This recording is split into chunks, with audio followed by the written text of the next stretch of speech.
In this lecture, we want to practice how to determine the angular velocity of a follower link as a function of the angular velocity of a driver link. We will solve 6 examples. In all of them, we have indirect motion transmission between the input and output links. Let's have our first example, which is a 4-bar linkage. 1 for the ground and 2, 3, 4.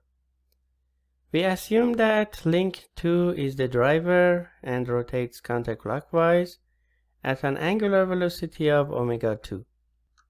We want the magnitude as well as the direction of the angular velocity of link 4.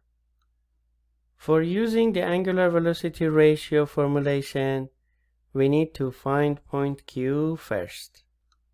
As you see in this system, motion is transmitted from link 2, the driver, to link 4, the follower, via a rigid coupler link, link 3, which is pinned here and here to the links 2 and 4. So the line of transmission is the line connecting these two pins. I just connect them and extend up to here, maybe enough.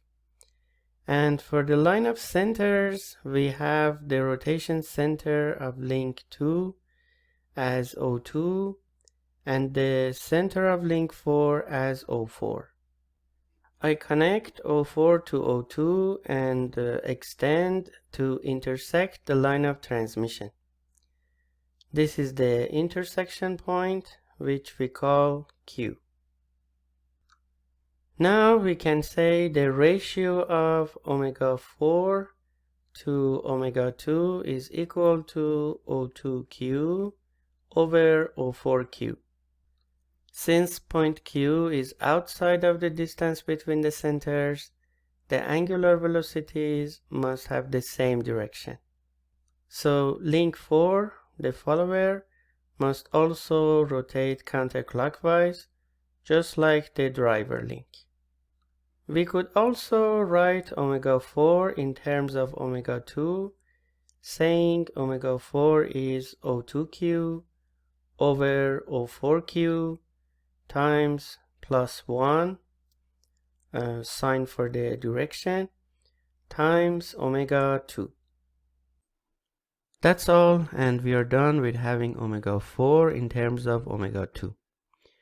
Now we can think of what if we wanted omega 3 instead of omega 4 to be written in terms of omega 2.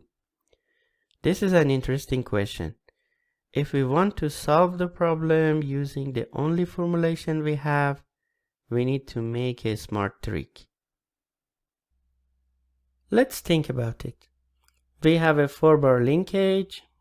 Link 1 is the ground. Link 2, which is the driver and rotates counterclockwise at an angular velocity of omega 2. Link 4 as the follower here.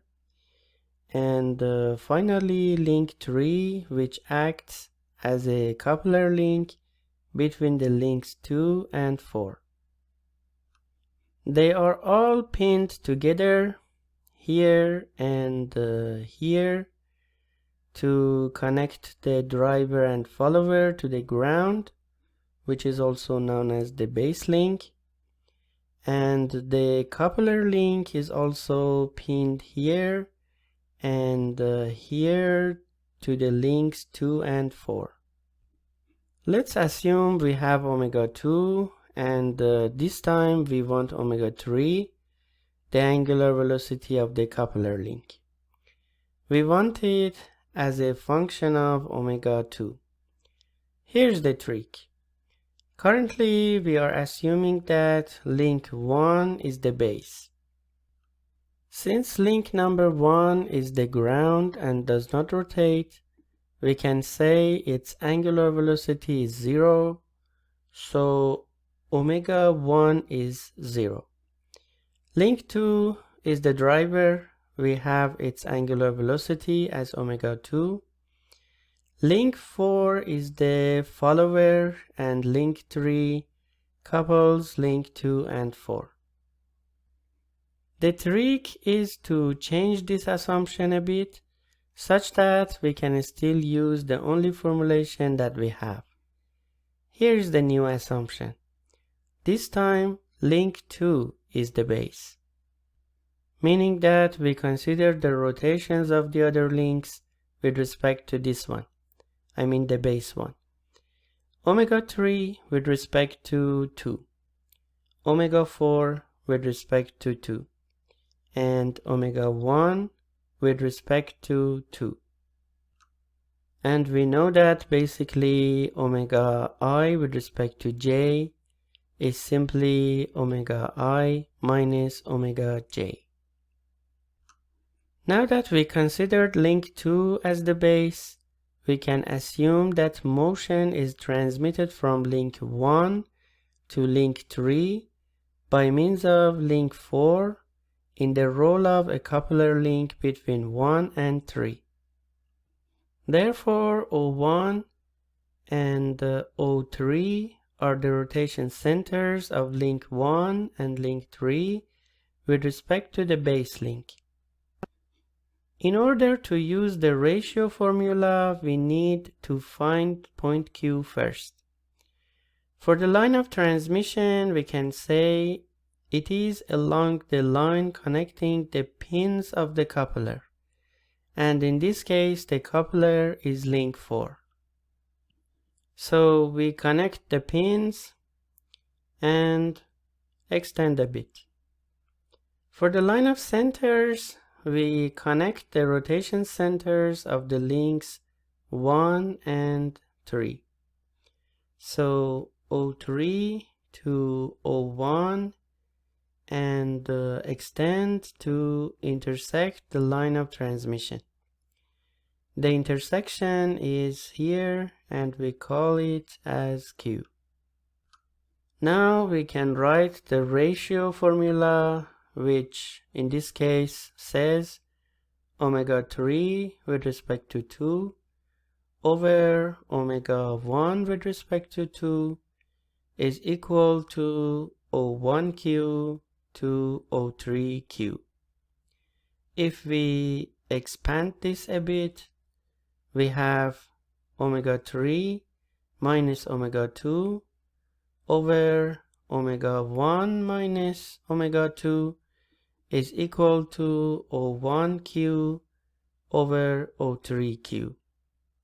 And we notice that because point Q is outside of the distance between O1 and O3, the angular velocities are at the same direction. So we have a +1 to be multiplied here. Let's call this ratio as R.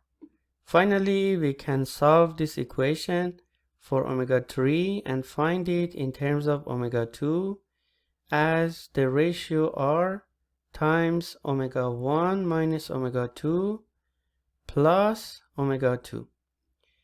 Omega 1 is the angular velocity of the ground, which is 0.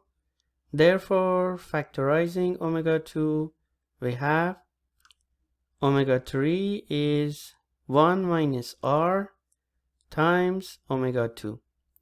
This way we could find omega 3 in terms of omega 2.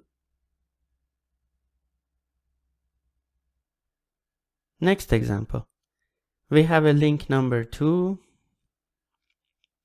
pinned to the ground, which is 1. The center of rotation O2. Then link number 3 pinned to link 2. A slider moving along link 3.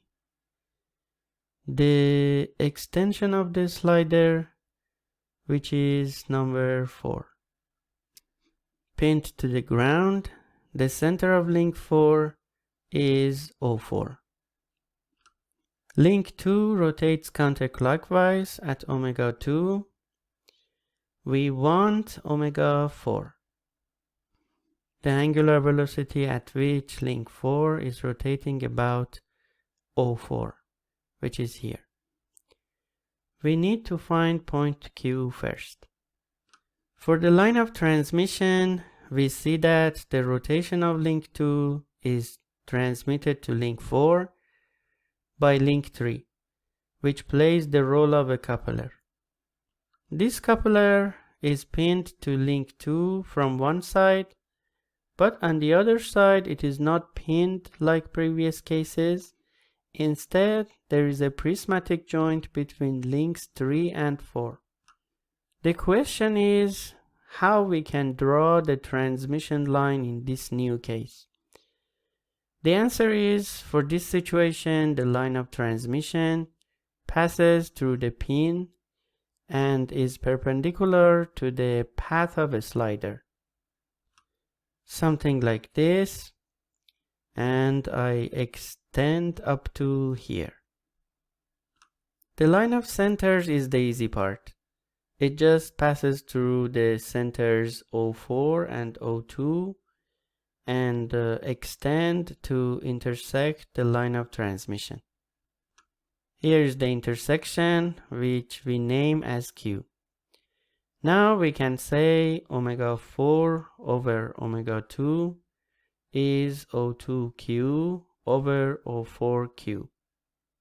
The sign is positive, plus 1 here, since Q is out of O2, O4.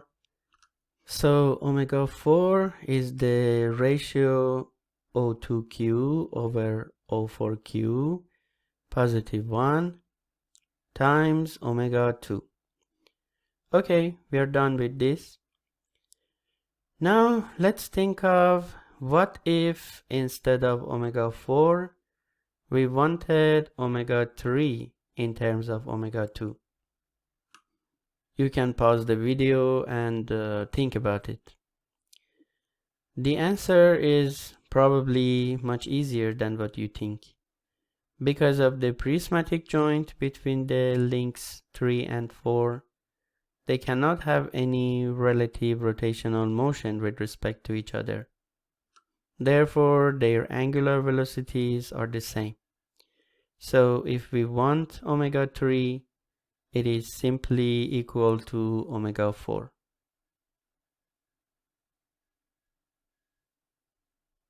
In the next example, link 2 rotates counterclockwise about O2 at an angular velocity of omega 2. We want the angular velocity of link 4, which rotates about O4. The motion is transmitted from link 2 to link 4 by disc number 3, which plays the role of a coupler. From one side, this coupler is pinned here, and on the other side, it is in rolling contact here. In this case, the line of transmission passes through this pin and is parallel to the common normal of the surfaces in contact. Something like this, and I extend up to here. And for the line of centers, I connect O2 to O4. The intersection is here. I name it as Q. Now we can say omega 4 is equal to ratio times sine times omega 2. The ratio is O2Q over O4Q. The sign is negative since point Q is in between the centers. In the next system, we have a pulley number 2 rotating counterclockwise about O2, which transmits the rotation to pulley number 4 by a belt. We name the belt as link 3. Pulley number 4 rotates about O4 at omega 4, which we want to find as a function of omega 2. In order to find point Q, the line of transmission is along the belt, and I extend up to here. The line of centers is the line starting from O2, passing through O4, and extending to intersect the line of transmission at point Q. Omega 4 is equal to a ratio times a sine times omega 2. The ratio is O2Q over O4Q, and the sign is positive since point Q is outside of the distance between the centers O2 and O4. In this last example, we have two discs rolling on ground, which are connected by a rigid coupler. Disc 2 rotates counterclockwise at omega 2, and we need the rotation speed of disc 4. The line of transmission in case of a rigid link is the line connecting the pins. We have earlier learned that in case of a rolling contact, the center is the contact point. So this contact point is O2 and this one is O4. And the line of centers is from O2 to O4 and extend to intersect the line of transmission at point Q. Therefore, omega 4 is equal to a ratio times a sine times omega 2. The ratio is O2Q over O4Q, and the sign is positive since point Q is outside of the distance between the centers. That's enough for this lecture. We practiced how to apply the formulation for the angular velocity ratio in several examples of indirect motion transmission.